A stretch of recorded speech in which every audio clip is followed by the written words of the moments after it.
Freshers technicians CPU clean చేసేటప్పుడు విక్ చేస్తారు కదా, విక్ చేసినప్పుడు ఏమవుతుందంటే స్క్రాచెస్ పడతాయి సిపియూ మీద. ఆ సిపియూ మీద స్క్రాచెస్ పడకోకుండా మీకు ఒక కొత్త టెక్నిక్ అనేది చూపిస్తాను అనమాట ఈరోజు.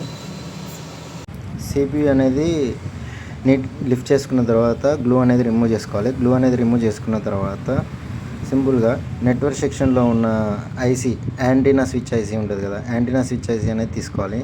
యాంటీనా స్విచ్ ఐసీ తీసుకొని దానికి ఉన్న పేస్ట్ ఏంటంటే విక్ చేసుకోవాలి, పూర్తిగా క్లీన్ చేసుకోవాలి. క్లీన్ చేసుకున్న తర్వాత సిపియూ మీద కొంచెం పేస్ట్ వేసుకొని కొంచెం పీపీడీ వేసుకోవాలి. పీపీడీ వేసుకున్న తర్వాత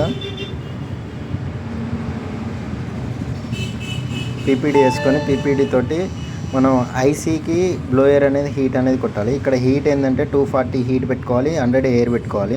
నేను యూజ్ చేసే ప్లేయర్ వచ్చేసి 2008 తోటి ఈ హీట్ అనేది ఏమంటే 240, ఎయిర్ 100 పెట్టుకొని ఇట్లా క్లీన్ చేసుకోవాలి. ఇలా క్లీన్ చేసుకోవడం వల్ల ఏంటంటే మనకి సిపియూ మీద అనేది స్క్రాచెస్ అనేవి పడవన్నమాట. ఇది ఇంకోటి ఏంటంటే విక్ చేసుకోవాల్సిన అవసరం లేదు. ఇలా చేసుకోవడం వల్ల బాల్స్ అన్నీ కూడా డౌన్ గ్రేడ్ అనేది అయిపోతాయి, నీట్గా కూడా క్లీన్ అవుతుంది. మళ్ళీ విక్ చేయాల్సిన అవసరం లేదు, డైరెక్ట్గా రీబాల్ చేసేసుకోవచ్చు.